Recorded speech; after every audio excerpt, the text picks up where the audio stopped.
Kaya isang papagpalang araw mga kateknisan, mga ka-DIY, mga ka-master. Meron po tayo ditong repair na CRT TV. Ito po ay nasa 21 inch. Panasonic po ang kanyang brand. So testing po natin para malaman natin kung anong issue nito. So ito, saksak po natin. Ayun, may power naman siya. Ayun, may raster naman. Meron namang picture ang screen. Pero obserbaran natin kung nawawala ba o hindi. So steady ang power nito. Steady lang siya sa pula, hindi na nagbabago yung kulay. Ayun, namatay siya. So ayan o, nakasaksak pa. Okay, patay ko muna.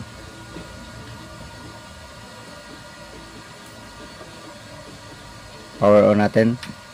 Ayan, power naman. So yun lang, sa umpisa lalabas ang raster, pero halos seconds lang tapos mamamatay siya. Tapos pag i-on mo naman uli, ayan, pag i-on mo uli, wala nang raster, patay pati power. So ayun yung kanyang sakit. Sa umpisa lalabas ang screen, tapos mamamatay pati yung power, mamamatay. Okay, sige, samahan nyo po ako, ayusin po natin ito.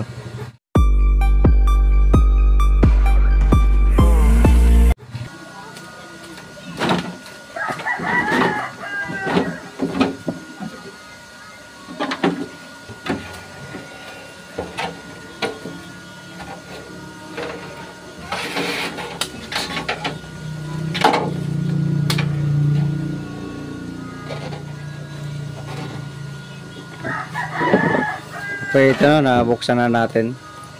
So linisan muna natin to kasi marumi pa. So mas naunahan tayo ng gagamba dito. Okay, so linisan ko muna. Ang daming mga lawa-lawa. Ito, tapos na nating malinisan. So nakita natin kanina na ang kanyang issue ay lalabas ang raster, tapos seconds lang mamamatay, pati yung power namamatay. So pagka ganitong trouble, medyo palaisipan kung sa power supply o di kaya sa secondary. So sukatin lang muna natin yung voltahe. Monitor natin yung voltahe kung namamatay pati yung voltahe or ga-shutdown. So ito, naka-ground na tayo.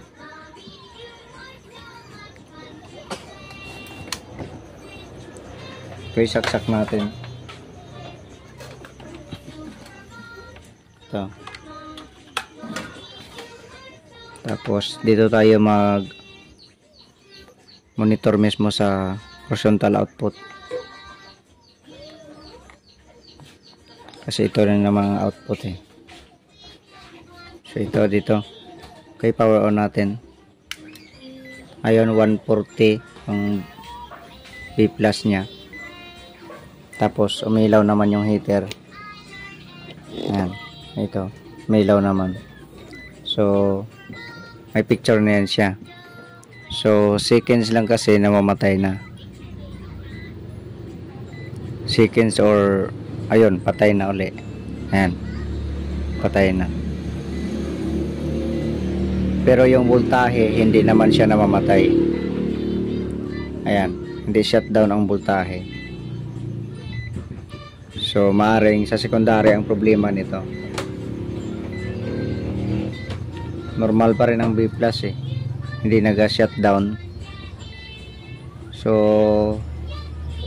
yung ga-shutdown ay ang kanyang video or screen at saka ang kanyang power indicator.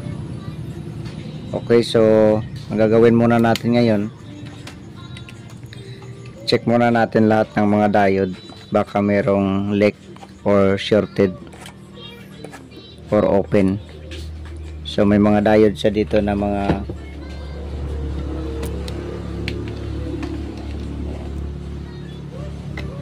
crystal diode. Ito, dito. Ayan. So hanggang doon yan sa flyback. So sure natin yung mga diode muna. Sa diode muna tayo mag-focus. Okay, so i-check ko muna yan.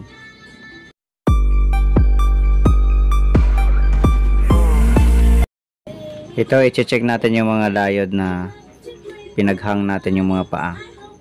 So ito banda, bale ano ito, crystal pero hindi siya Zener. Parang 4148 ang kanyang reading nito. Problema lang dito, pag angat ko ay naputol. Ito siya, putol. So automatic papalitan na natin to. Okay, dito tayo sa isa na to. Check natin. Ang range natin ng tester ay times 10 times 10k. Ayan. So sukatin natin. Ayan.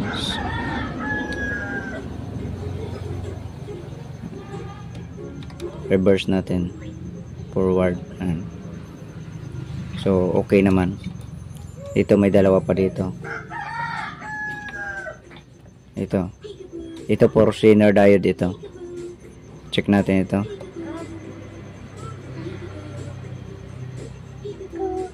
Ayan, so gumagalaw siya. Konti lang. So maring yan, maring 12 volts ito. Zener diode kasi. Itong isa pa kasi dalawa to dito magkatabi.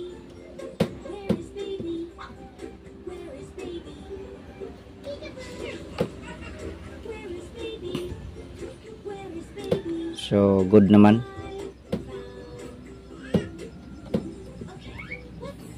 Okay, dito tayo, lipat tayo.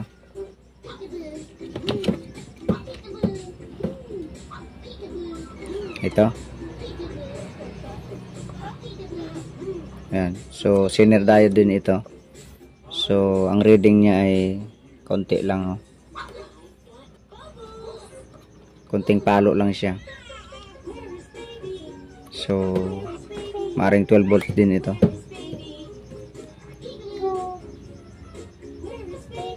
Ayan. So good yan. Dito tayo. Basta ang diode pag mag-check kung mataas ang yan, mapa-Zener man yan o crystal or 4148. Basta mataas ang Zener, pag mataas ang voltahe niya. Halimbawa ay mga 15 above na. Hindi niya yan ma-detect ng tester na pag-reverse. Pero kung mga hanggang 12, meron pang gumagalaw na kaunti yung natin, meter ng tester. Pero pag mo niyan, pag forward mo, ayan, may palo yan dapat. Okay, so dito tayo.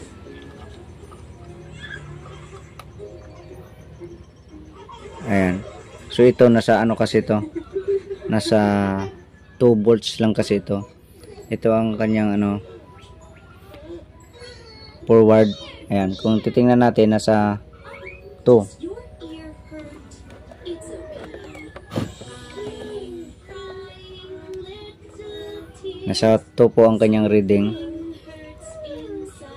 or 2.5. I-reverse natin. Baliktarin natin. Ayun, nasa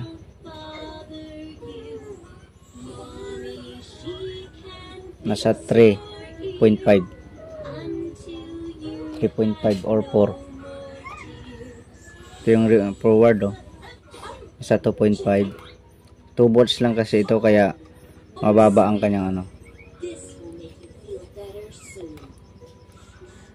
parang shorted na rin, oh.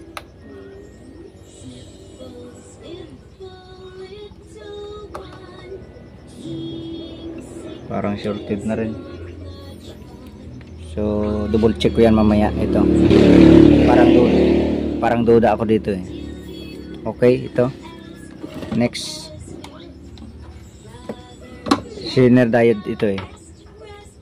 Dito tayo sa kasunod.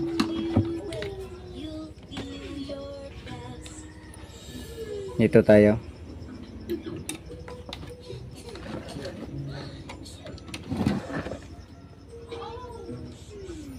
Ito. Forward. So nasa 1. Reverse natin. Ayun, nasa 1 din. Ibig sabihin, shorted siya. Tapos ito, kasunod dito tayo sa may memory, banda. Forward. So nasa 2. Reverse natin. Ayan. So mga ganyan, mga ano yan, mga 5 volts. Mga 5.5 yan. Ito, may dalawa pa dito. Forward. Reverse. Ayan. So nasa ano lang yan. Good yan, good. Ito good rin. Ito.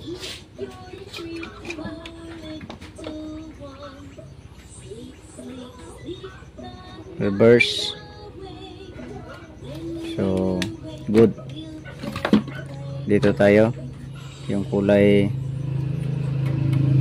ang resistor type na ano, diode. So ayan, okay naman.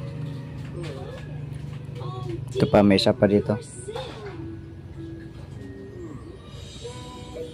Ayan, so good naman.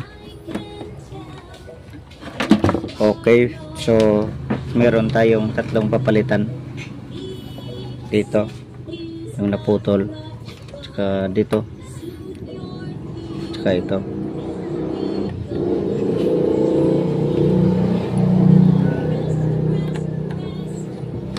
Okay, so pangbalik ko muna yung iba na yan.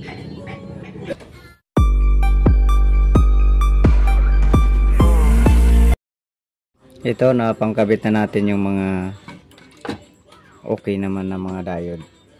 So ito muna unahin nating check yung nandito. So ito natanggal ko na. Ito. Bali ang kanyang number dito ay A10.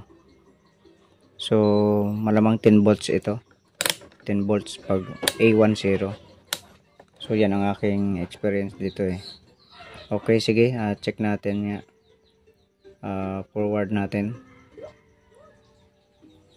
Times 10k pa rin. So nasa 2 ohms ang kanyang reading. Baliktarin natin.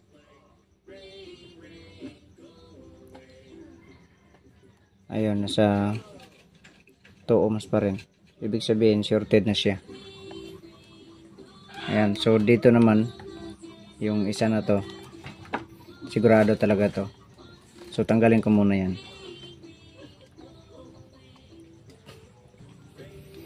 Ito, natanggal ko na yung andito.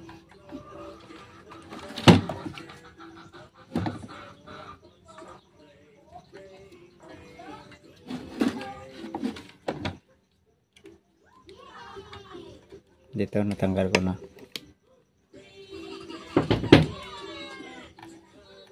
So ito na siya. Bale, meron pala siyang B-up dito. Pero ang kanyang number ay B5. At saka ang kasunod niya ay 6. So 5.6 ang kanyang ano, voltahe nito. So ito, pag i-test natin siya. To forward.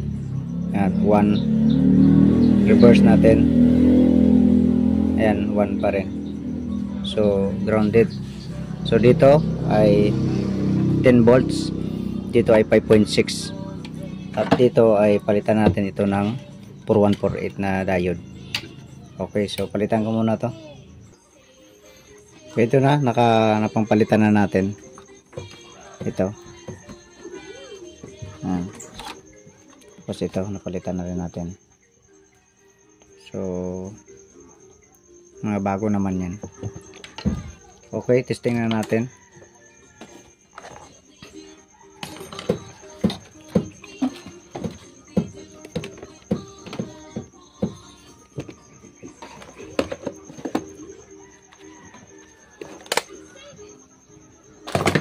Digital ang gamitin natin.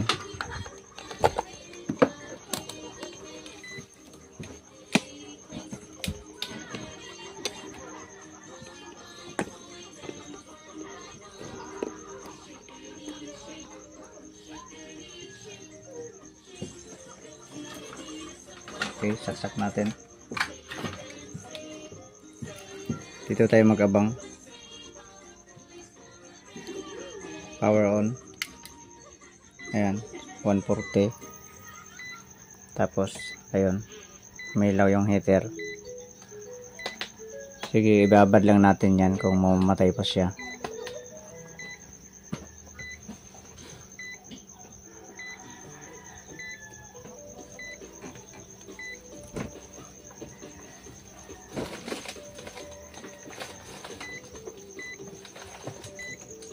So, ito lang.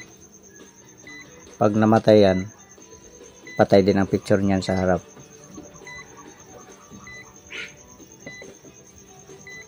So, parang tuloy-tuloy na siya. Kasi kanina, saglit lang yun eh.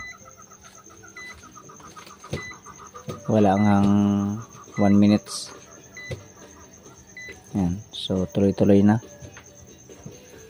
Sukatin natin dito yung diode na pinalit natin. 21, 16 sa kabila, tapos 21 dito. So correction lang pala, kasi sabi ko kanina ay 2 volts ito. Sa ibang model pala yun na Panasonic, yung mga flat ang harap. Ito kasi curve pa ang harap nito. So meron talaga doon na 2 volts lang yung diode. So ito nasa 10 volts ito eh.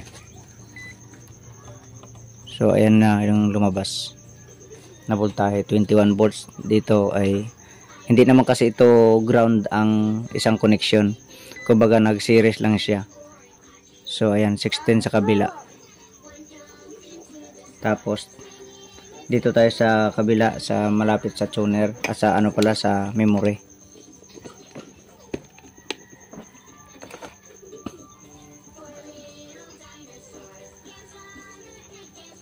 Malapit pala sa system,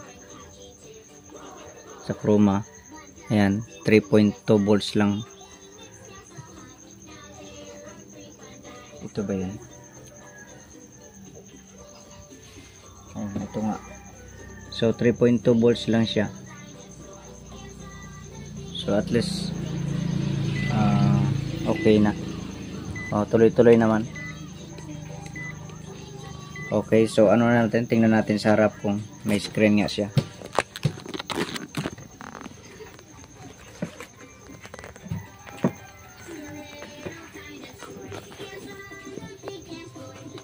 Ayan, so meron na siyang screen.